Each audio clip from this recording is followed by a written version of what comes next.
بسم الله الرحمن الرحيم إن الحمد لله نحمده ونستعينه ونستغفره ونعوذ بالله من شرور أنفسنا وسيئات أعمالنا من يهده الله فلا مضل له ومن يضلل فلا هادي له أشهد أن لا إله إلا الله وحده لا شريك له وأشهد أن محمدا عبده ورسوله أما بعد إخوتي في الله rahimani wa rahimakumullah. Sesungguhnya pada setiap jasad manusia, qalbu merupakan bagian terpenting yang menentukan baik atau jeleknya seseorang. Rasulullah sallallahu alaihi wasallam menegaskan tentang hal ini.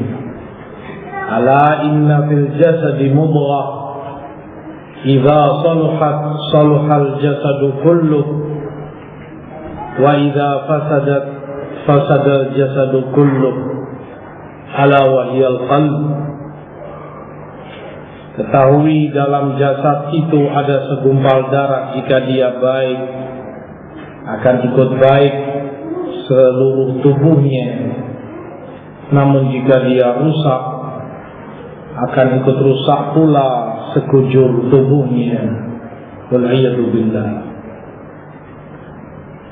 Maka perhatian seorang muslim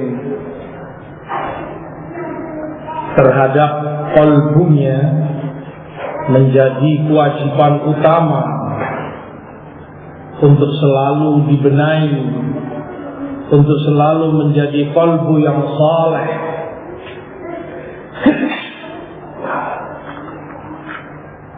agar kemudian dia pula menjadi saleh luar dan dalamnya. Sehingga beberapa sebab yang karenanya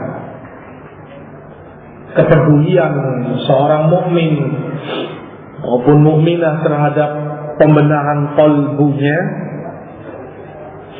antara lain bahwa qalbu inilah tempat di mana Allah melihat hambanya. Yang dilihat oleh Allah, yang dinilai oleh Allah adalah qalbunya.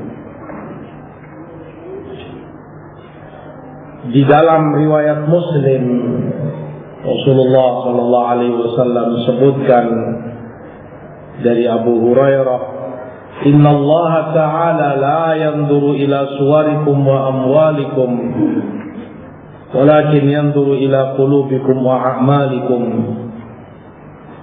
Sungguh Allah tidak melihat wajah, rupa maupun harta benda kalian, tetapi yang Allah lihat adalah qalbu kalian dan amal perbuatan kalian. Itu yang Allah lihat. Itu yang membedakan yang satu dari yang lainnya. Bukan dari raut wajahnya tampan jelek, bukan pula dari harta bendanya sedikit atau banyak. Karena itu sesuatu yang dilihat dan dinilai oleh Allah, maka tentunya seorang mukmin selalu perhatian untuk membenahinya selalu. Selain qalbu inilah tempat iman pada seorang hamba, iman dan konsekuensinya, kesempurnaannya. Qalbu ini akan menghiasi seorang hamba dengan ketakwaan yang ada padanya di dalam qalbunya.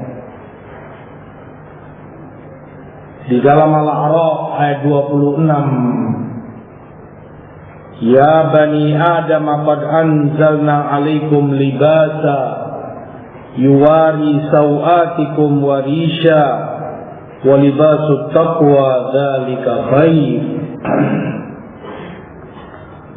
Wahai Bani Adam, kami telah turunkan pada kalian pakaian yang menutupi aurat kalian dan sebagai hiasan, dan pakaian takwa itu lebih baik. Kalau pakaian zahir menghiasi tubuh manusia selain menutupi auratnya, maka pakaian dalamnya, pakaian dalam kalbunya, ketakwaan lebih mempercantik, menghiasi seorang hamba sehingga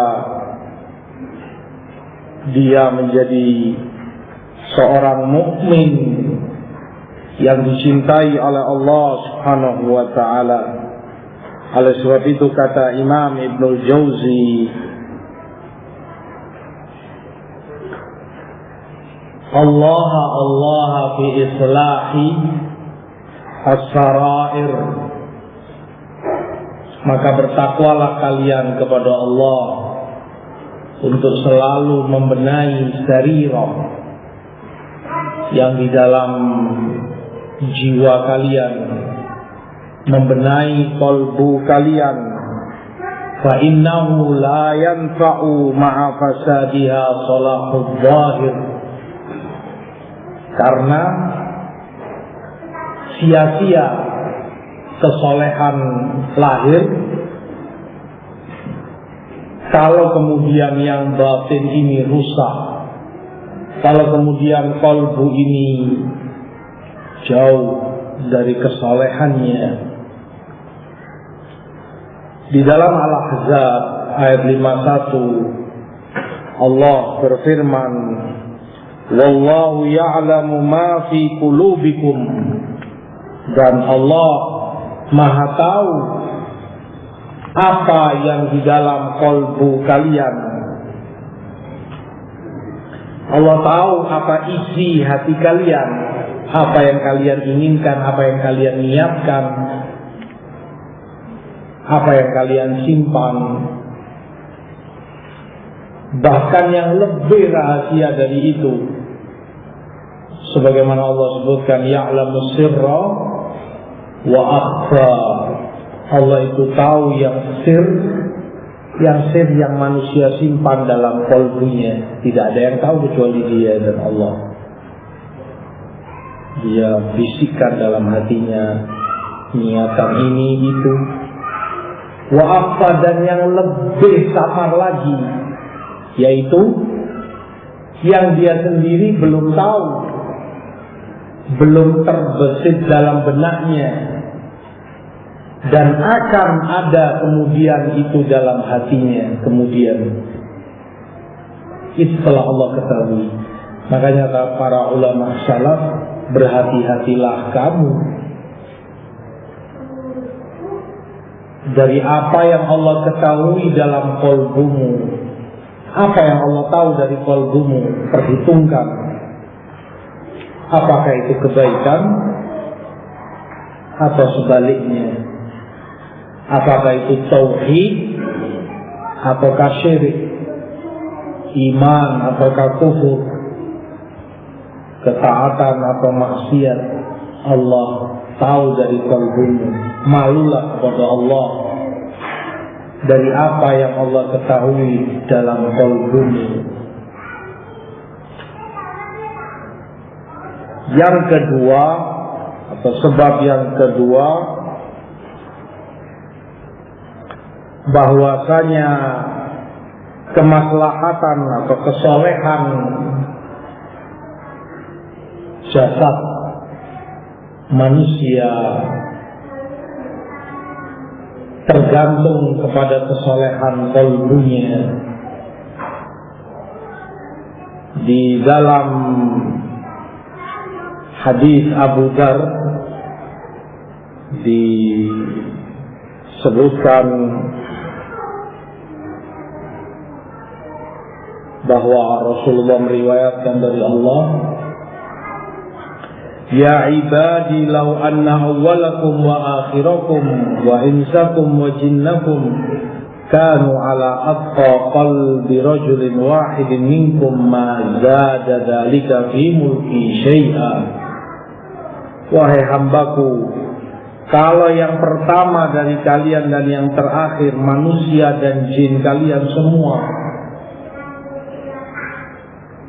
hatinya paling bertakwa, setakwa-takwanya orang, tidak akan itu menambah kekuasaanku sedikit pun. Ya ibadi law anna awwalakum wa akhirakum wa insakum wa jinnakum kanu ala afjari qalbi rajulin wahid ma naqasa dzalika min mulki syai'a. Wahai hambaku, kalau saja yang awal dan yang akhir dari kalian, manusia dan jin kalian semuanya, pada keadaan kolbunya paling serusak-rusaknya kolbu, tidak akan mengurangi itu kekuasaanku sedikit pun. Hadis diriwayatkan oleh Imam Ahmad dan dihasankan oleh Syekh Nasir. Yang dimaukan di dalam hadis ini bahwa letak atau akar dari ketakwaan maupun kefajiran adalah qalbu. Dan itu yang Rasulullah sebutkan sallallahu alaihi wasallam. Ala atqa qalbi rajulin minkum, ala afjari qalbi wahidin minkum.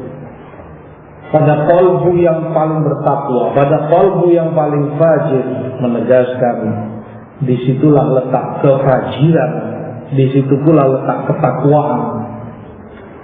Qalbu menentukan ketakwaan seseorang dan kefajirannya ada pada qalbunya. Dan hadis Abu Dawud, Nu'man bin Bashir meriwayatkan dari Rasulullah sallallahu alaihi wasallam tadi yang di awal kita sebutkan, idza saluhat saluhal jasadu kulluh wa idza fasadat fasadal jasadu kulluh. Jika itu baik akan baik seluruh tubuhnya, jika itu rusak akan rusak seluruh tubuhnya.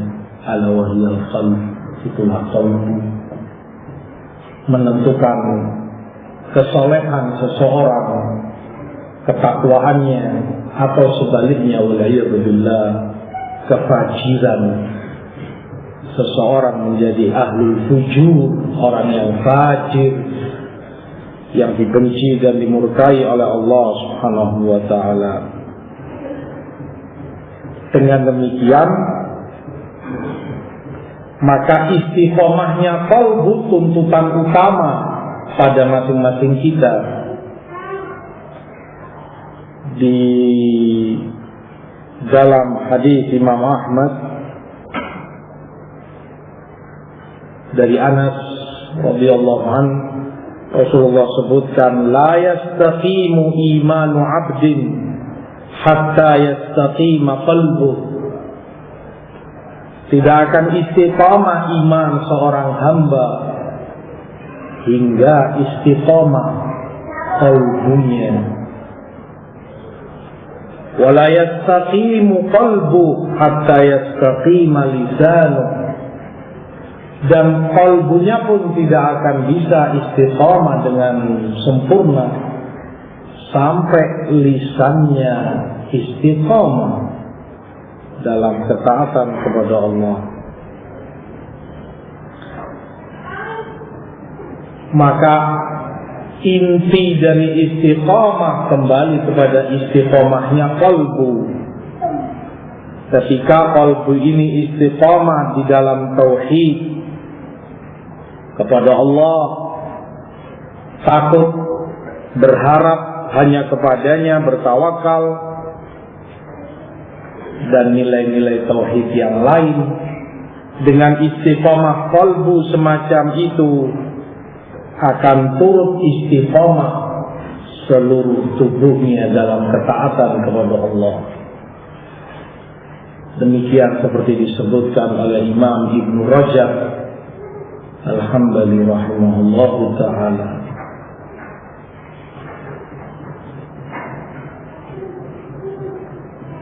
Ikhwati fillah rahimani wa rahimakumullah. Pembahasan tentang qalbu ini menjadi lebih berarti bagi kita ketika kita memahami hakikat dan fakta tentang qalbu ini. Di dalam riwayat Imam Ahmad dan disahihkan Syekh Nasir dari Miqdad Ibn Aswad radhiyallahu ta'ala anhu,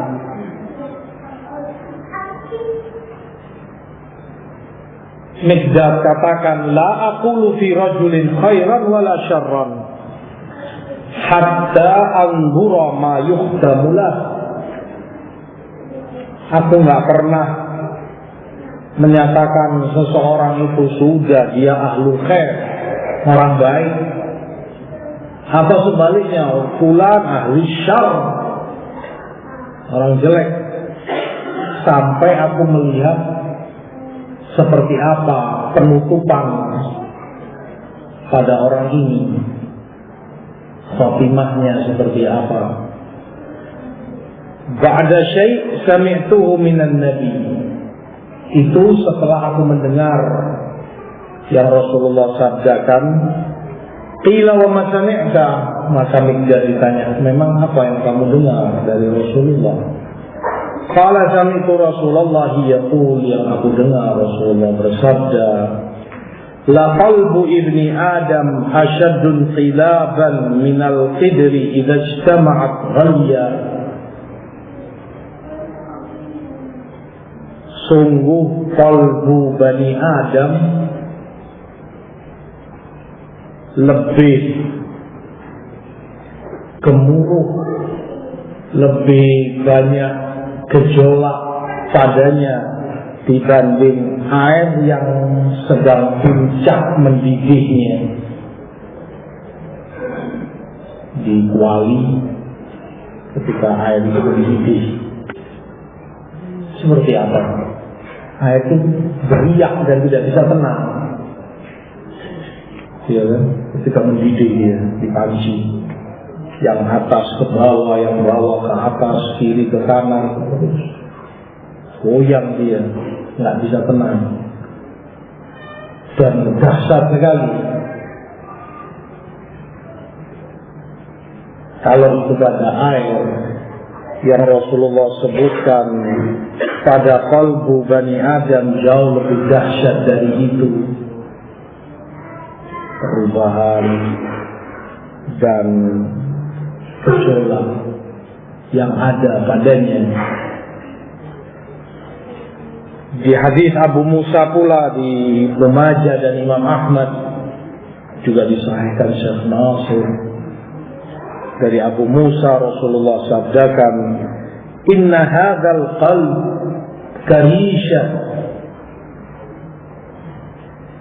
karishatin bifalat minal ard yuqimu harri dhahran li batan.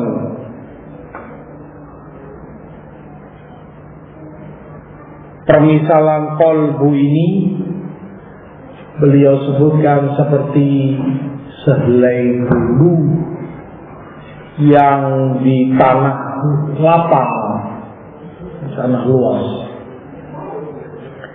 yang angin dengan mudah membolak-balikkan bulu itu. Sesaat dia tengkurap, sesaat bulu itu terus berputar-putar demikian. Jangankan angin, kamu tiup saja dia sudah berbolak-balik. Namanya juga bulu yang sangat ringan. Begitulah kondisi qalbu. Kata Imam Ibnul Qayyim rahimahullah, pada zahir manusia kadang perubahan itu begitu dahsyat dan begitu cepatnya. Sesaat kamu senang dapat keuntungan misalnya dari bisnismu, baru juga 5 menit 10 menit ya Allah kamu dengar berita apa yang membuat kamu sedih dan gelisah, nangis kamu sejadi-jadinya, baru tadi senang. Cepat sekali. Itu zahirnya manusia. Sesaat kamu dalam keadaan sehat walafiat, berkhair juga. Tiba-tiba karena misalnya kena angin, kena ini, kamu meriang, greges, panas, dingin. Sebentar kamu pusing, kena obat, sebentar sembuh. Perubahan begitu dahsyat dan begitu cepat, mudah berubah. Itu zahirnya, tampilan luarnya. Yang ada di dalam qalbu, perubahan jauh lebih cepat dan lebih dahsyat dari itu. Iman dan ketakwaan, istiqamah, berbolak-balik selalu pada qalbunya.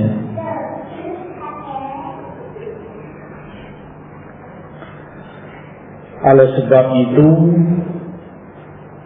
perhatian seorang mukmin kepada pembenahan qalbu menjadi perkara yang terpenting dalam kehidupannya.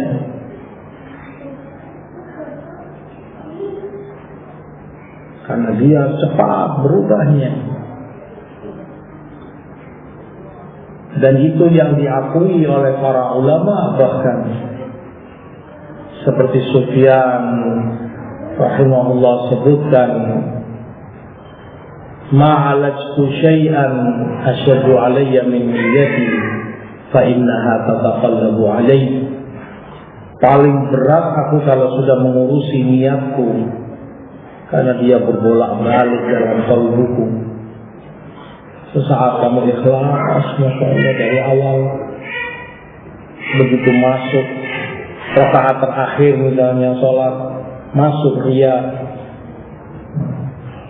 Dan paling berat dirasa oleh para imam dan para ulama besar, apalagi kita yang terlalu jauh dengan mereka. Berat, bukan perkara sepele. Pembenahan qalbu, berbolak-balik terus, gejolak terus terjadi padanya, cepat dan dahsyat, lebih dari angin yang membolak-balikkan sehelai bulu, lebih dari mendidihnya air di dalam wali.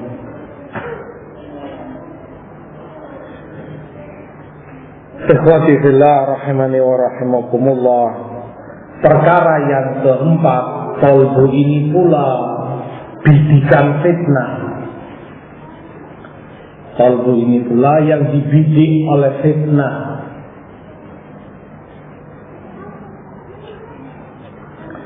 Sebagaimana hadis Hudzaifah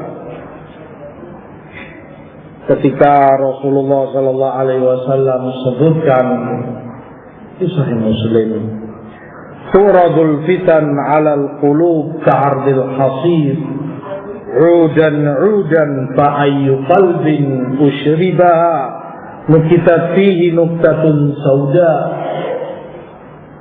Fitnah itu menempel kepada qalbu, membidik qalbu, baik itu fitnah syahwat maupun fitnah syubhat. Qalbu yang ditempelnya, qalbu ini yang diserangnya, maka qalbu yang menerima fitnah itu dia senang, dia asyik, dia ikuti. ternodai padanya satu titik hitam. Wa ayyu qalbin ankaraha nukitat fihi nuktatun bayda. Tapi jika dia tolak, jika dia mengingkarinya, menjauh, tersucikan satu titik putih pada qalbunya. Hatta ta'udal qulub ala qalbayn, sehingga qalbu pun dampak dari fitnah menjadi dua macam. Qalbin aswad murbadan kal quzi mujakhiya la ya'rifu ma'rufan wa la yunkiru munkaran illa ma ushiba min hawa. Ada kalbu yang hitam, pucat, seperti cangkir yang terbalik, tidak bisa diisi. Dia tidak kenal yang ma'ruf, tidak tahu yang mungkar kecuali yang disenangi olehnya. Wa qalbin abyad la tadurruhu fitnatun ma damatis samawati wal ardh. Dan kalbu yang putih, bersih, tidak akan termadaratkan oleh fitnah selama ada langit dan bumi. Dan bahkan seperti di Sahih Muslim yang Rasulullah sebutkan, ala abyad mislis sofa, putih seperti batu sofa. Batu sofa, batu yang putih, mencilap, mulus, bersih, sehingga diumpamakan seperti batu sofa. Kata Imam Qadhi Iyad, dan juga dikuatkan oleh Imam Nawawi, yang dimaukan bukan hanya dari sisi putihnya. Hati itu putih, nah, seperti batu sofa, putih. Artinya suci, bersih dari penyakit-penyakit kalbu yang merusak iman, mencoreng tauhid. Tetapi di sisi lain juga seperti batu sofa, kuat, keras dalam artian positif, kuat, sehingga tidak goyah dan tidak mudah terombang-ambingkan oleh fitnah. Semakin kuat hati itu, seperti batu sofa.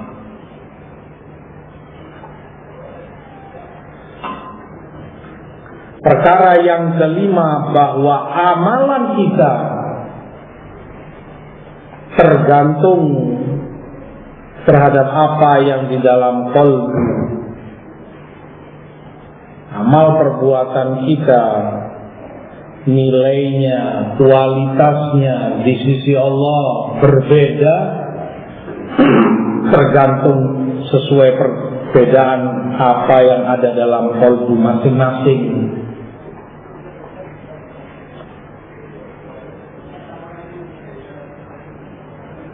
Yang ada di dalam qalbu itu dari iman, mahabbah, cinta kepada Allah, pengagungan kepada Allah,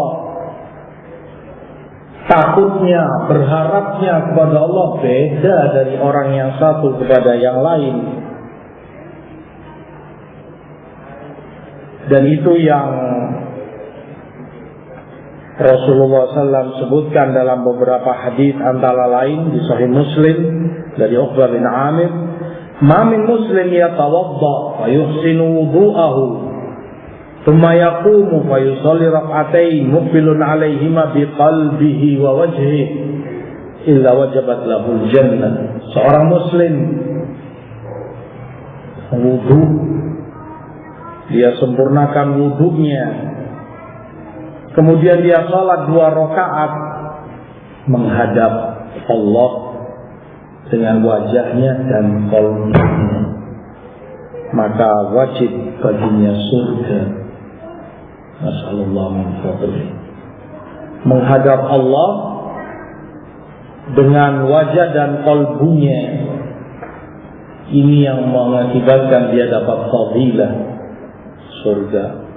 Dan itu beda antara satu orang dengan yang lain, tingkat kekhusyuannya, kemana qalbunya ketika dia dalam sholat. Penentunya amalan itu pada qalbunya. Mungkin dua orang sholat bersanding sejajar, satu saf bahkan. Yang ini qalbunya menghadap Allah, tidak tersibukkan dengan yang lain, khusyuk. Yang satunya jasadnya saja menghadap kiblat, qalbunya entah melalang buana kemana. Kata Sufyan Ats-Tsauri rahimahullah, laisa laka min salatik illa ma aqalta minha. Kamu tidak dapati dalam sholatmu kecuali yang kamu pahami, kecuali yang kamu berakal padanya. Berakal artinya kamu betul-betul menyadarinya, mengikutinya, khusyuk padanya. Kadang orang nggak berakal dalam sholatnya. Artinya begini, misalnya kamu berjamaah bersama imam.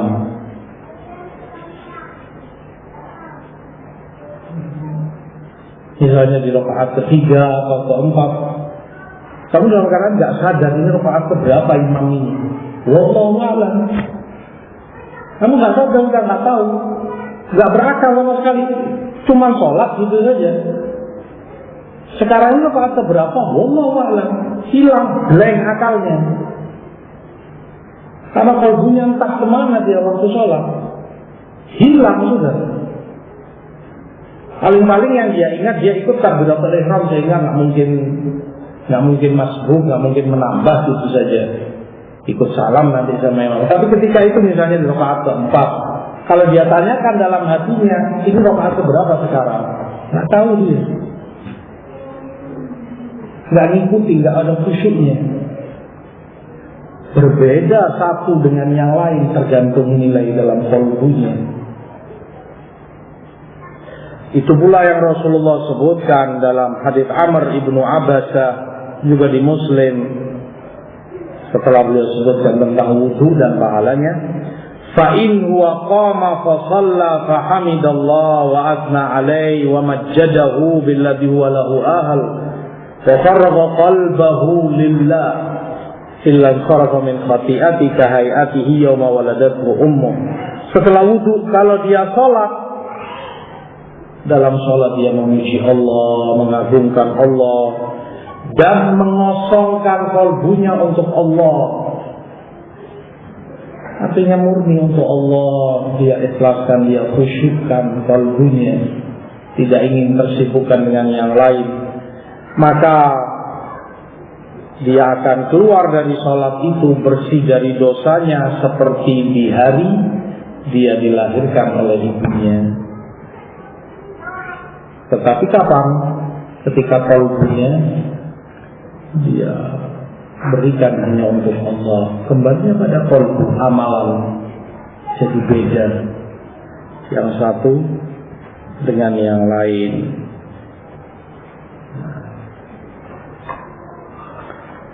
Begitu pula dalam amalan-amalan ibadah yang lain. Kata Imam Ibnul Qayyim dalam Miftah dari Sa'adah beliau,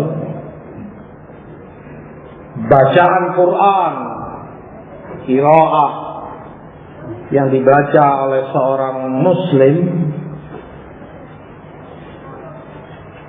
qiraati suratin bitadabburin wa ma'rifatin wa tafahumin wa jam'il qalbi 'alaiha ahabbu ilallah wa a'zamu ajran. Bacaan Quran dengan penuh tadabbur, penuh iman, penuh dengan pemahaman, dibarengi dengan ilmu, tiap ayat, tiap kata dalam ayat yang dia lewati,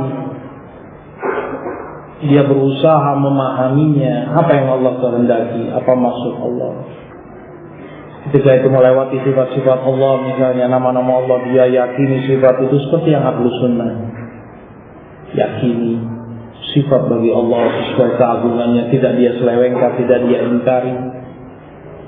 betul-betul dia pahami, betul-betul dia yakini, itu lebih dicintai Allah, lebih mulia, lebih besar pahalanya dibanding bacaan kalaupun dia khatam dalam sehari, bahkan nggak sampai sehari, tapi tanpa tadabbur, tanpa pemahaman, lewat begitu saja cuma dibaca. Beda. Yang satu ada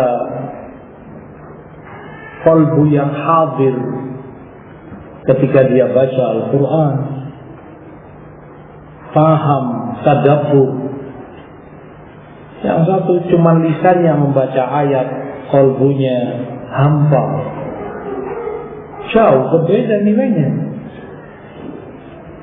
Tergantung qalbunya pula.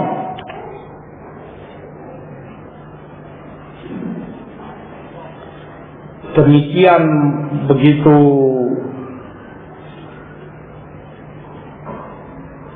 pentingnya kedudukan qalbu, sehingga tentunya mengundang seorang muslim untuk lebih peduli, lebih perhatian, untuk terus dibenahi, karena itu penentu dan pembeda amalan dia.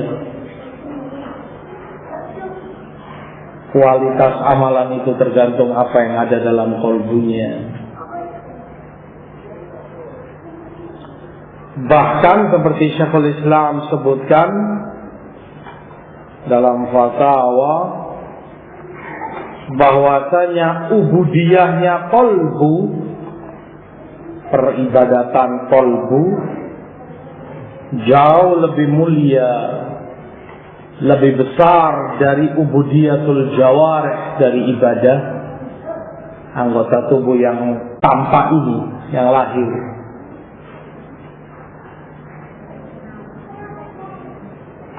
Syariat sendiri, jika kita perhatikan, selalu mengembalikan amalan jasad ini kepada amalan qalbu, kepada amalan qalbu. Tidak akan bermanfaat tanpa itu.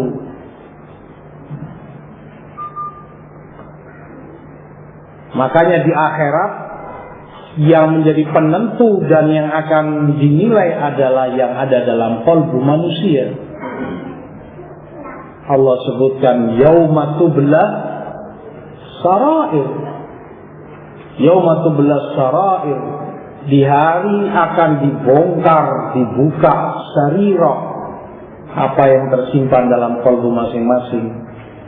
Hukum dunia sebatas yang zahir, seperti Umar katakan, orang menampakkan baik, kalau kita hukumi orang baik, kita hukumi baik dan kita muamalah sebagai orang baik. Yang menampakkan jelek, kita hukumi orang jelek. Dunia. Tetapi kemudian di akhirat, yang akan dibuka oleh Allah apa yang tersimpan dalam qalbu setiap hambanya, dan itu membedakan yang satu dengan yang lain. Ibadah qalbu jauh lebih besar daripada ibadah amalan-amalan tubuh yang tampak.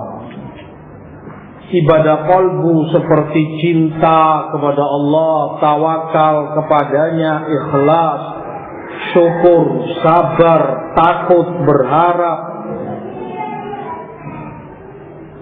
dan ibadah-ibadah qalbu yang lainnya.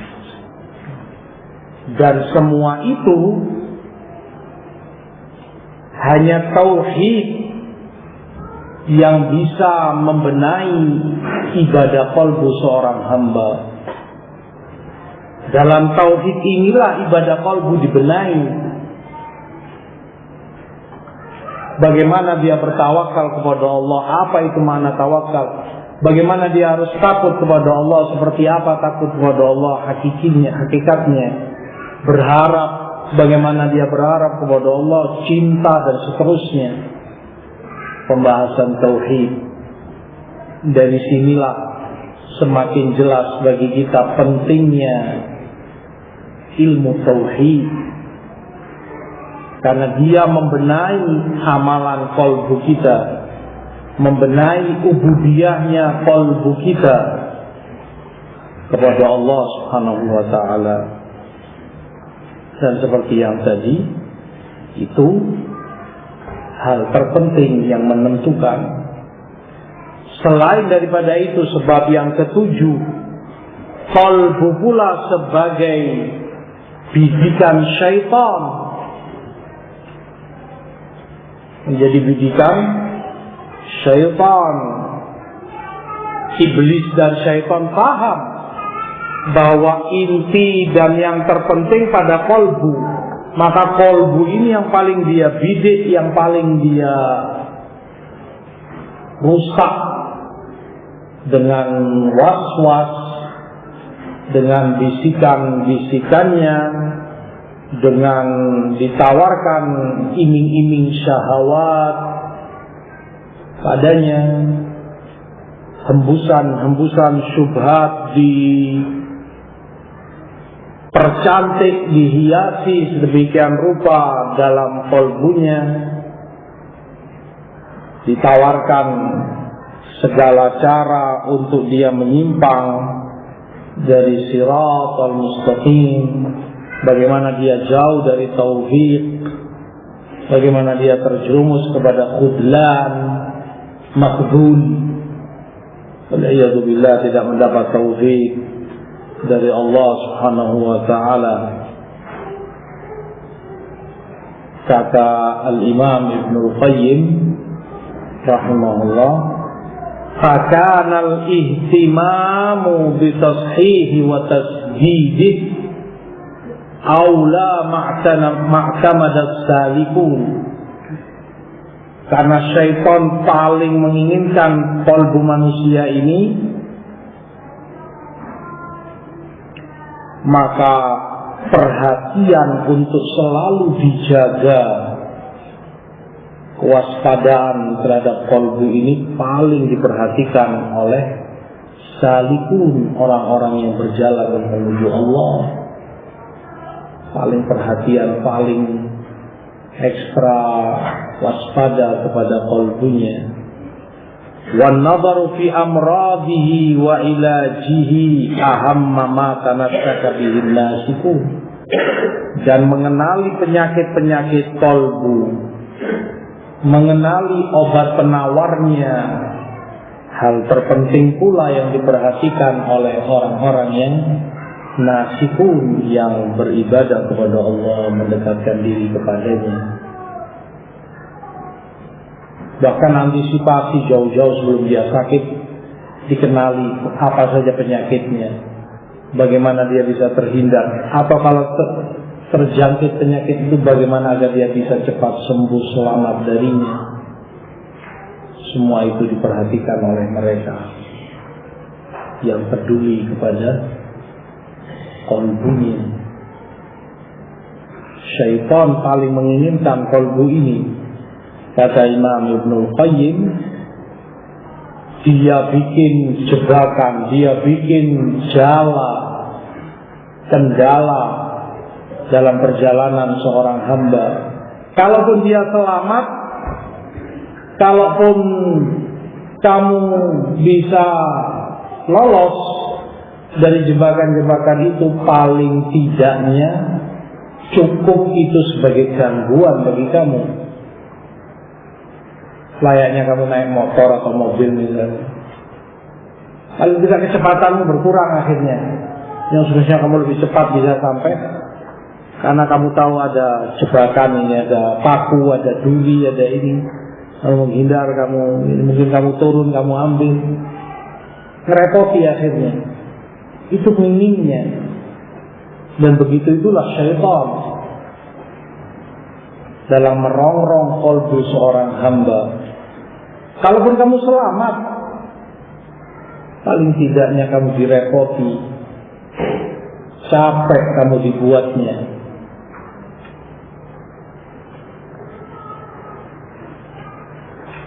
Sebab yang ke-9 atau ke-8,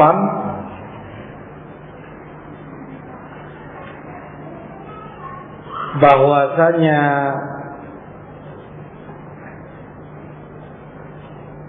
melalaikan perkara kolbu ini, ketika seorang hamba nggak peduli dan tidak perhatian bagaimana dia membenahi kolbunya, bagaimana dia peduli kepada tauhidnya,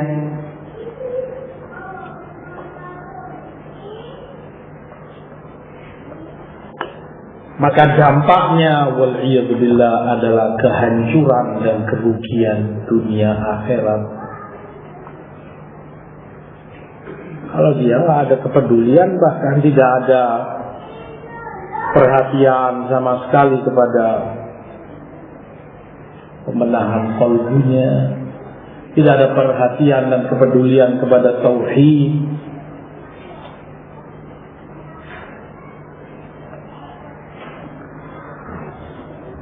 di dalam hadis Abu Darda misalnya, Rasulullah SAW sebutkan, awwalu syai'in yurfa'u min hadhil ummatil khusyu'. Yang pertama diangkat dari umat ini adalah khusyu', kekhusyuan.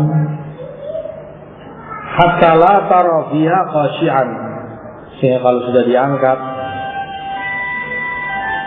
kamu tidak akan lihat, kamu tidak akan dapati ada orang yang khusyuk dalam ibadahnya.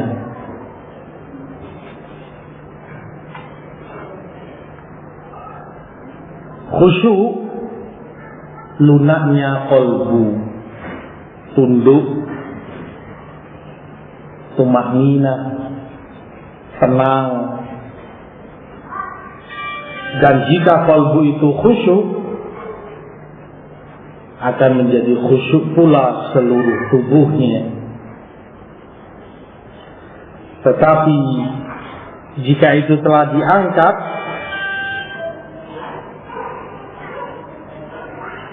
celaka dan malapetakalah yang akan menimpa seorang hamba.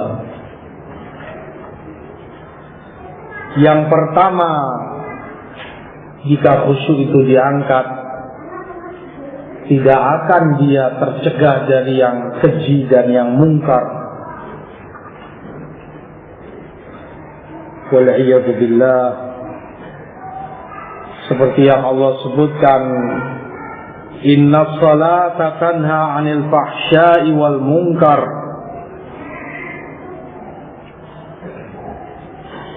Sesungguhnya salat itu mencegah dari perbuatan yang keji dan yang mungkar.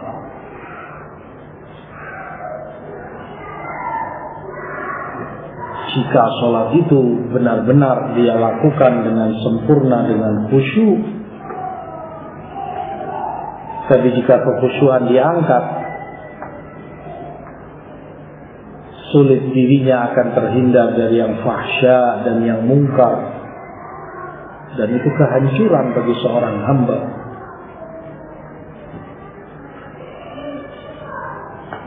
Ikhwati fillah rahimani wa rahimakumullah. Oleh sebab itu, kesolehan qalbu menjadi perhatian orang-orang yang saleh dari semenjak zaman para sahabat dan para tabi'in yang mengikuti mereka. Bagaimana kemudian dada mereka itu menjadi lapang, menjadi tumanina dan tenang.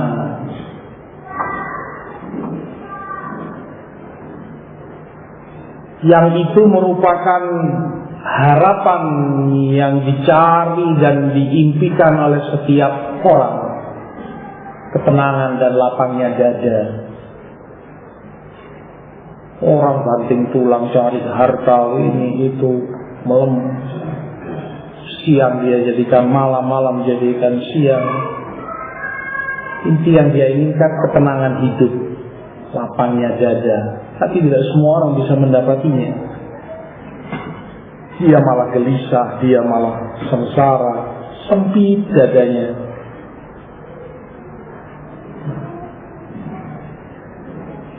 Dan tauhid adalah sebab terbesar yang menjadikan dada seorang hamba itu lapang.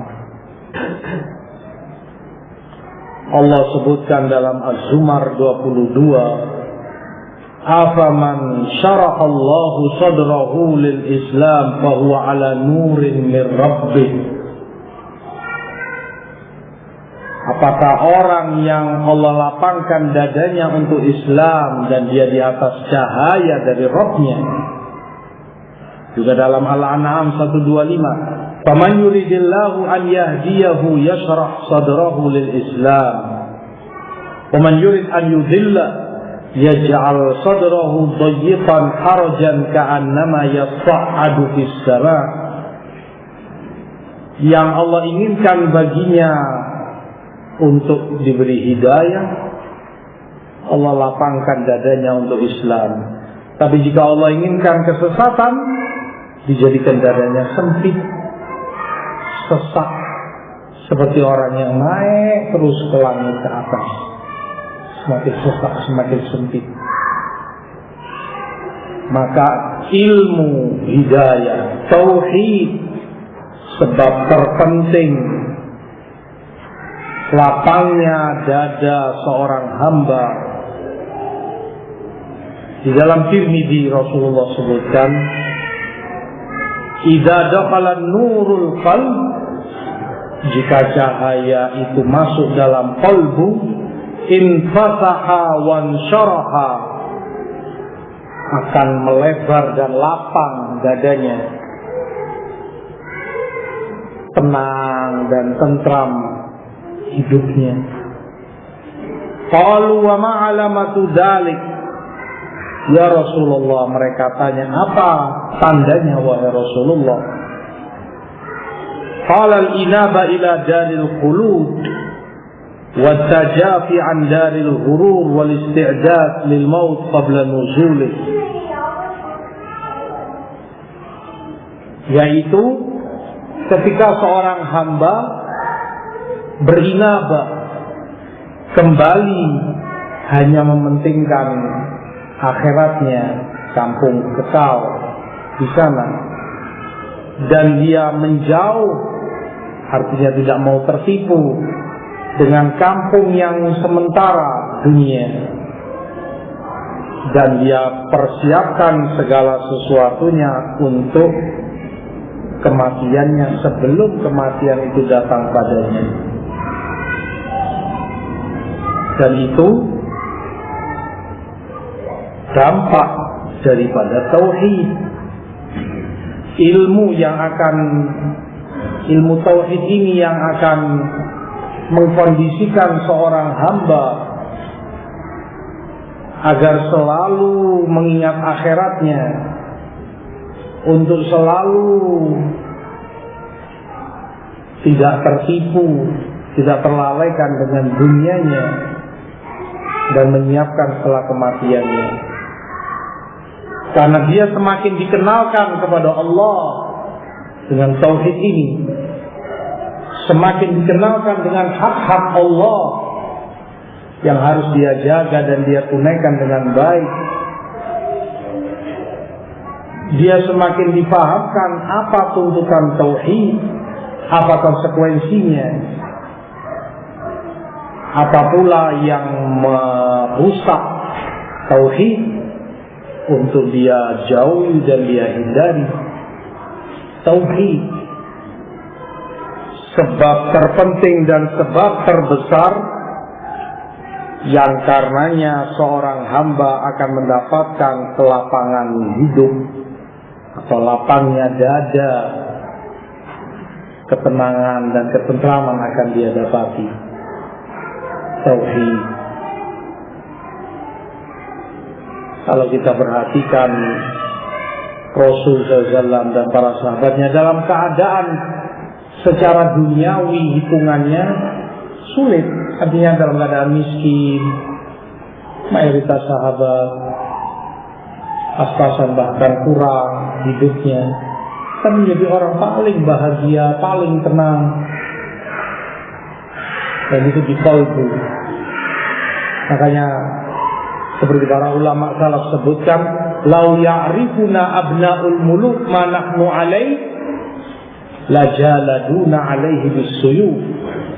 Kalau saja anak-anak raja atau para pembesar-pembesar istana tahu kenikmatan yang kami rasakan di dalam dada, tenang, bahagia, berbunga-bunga, dan Masya Allah sudah.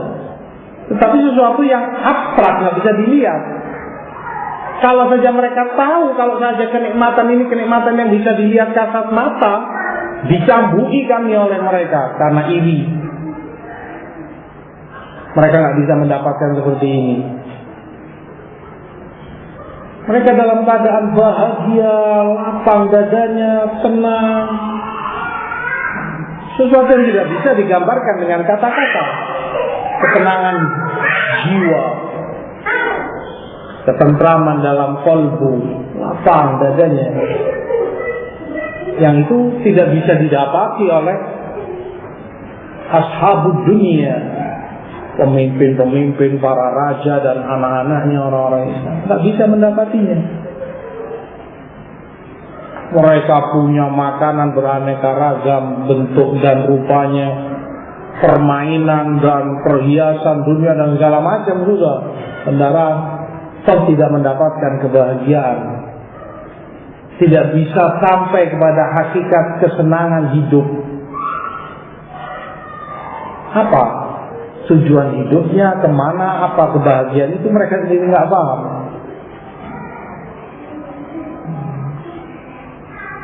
Maka tauhid sebagai kunci kesolehan kolbu, tauhid sebagai penentu lapangnya dada seorang hamba. Karena Rasul dan para sahabat orang yang paling mengerti tauhid, maka mereka orang yang paling lapang dadanya, paling soleh kolbunya. Seperti Ibnu Mas'ud katakan, Allah melihat kolbu manusia Arab dan Ajam, maka Allah dapati kolbu Muhammad SAW kolbu yang paling bersih, maka dipilih untuk risalahnya. Setelah itu Allah melihat kolbu hambanya, Allah dapati kolbu para sahabatnya yang paling suci, dipilihlah sebagai teman dan pendamping Rasulnya Sallallahu Alaihi Wasallam. Tauhid. Oleh sebab itu, hendaknya masing-masing kita lebih peduli kepada tauhid, lebih perhatian kepada tauhid, lebih dekat kepada tauhid. Terus dibenahi kalbu itu, terus diperhatikan dan waspada. Dan tauhid ini dan hanya tauhid ini yang bisa membenahi kalbu. Dan ingatlah, celaka dan bahaya besar orang yang meremehkan dan menyepelekan ini. Kehancuran, ancaman baginya, rusak. Makanya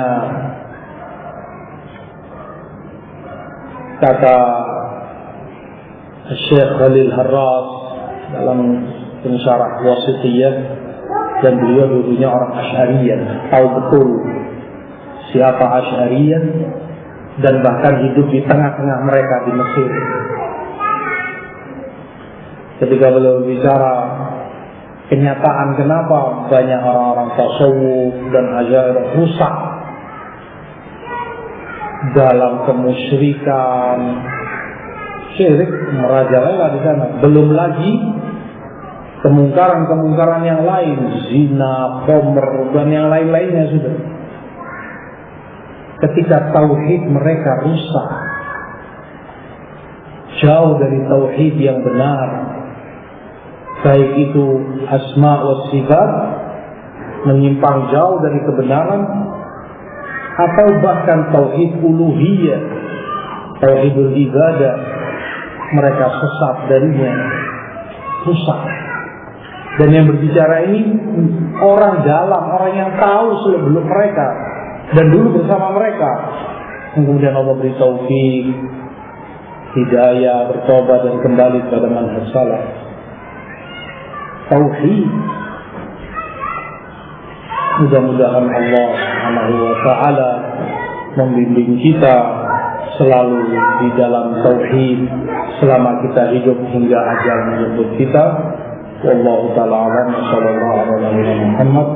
Subhanallah wa bihamdihi la ilaha illa anta astaghfiruka wa atubu ilaik. Walhamdulillahi rabbil alamin.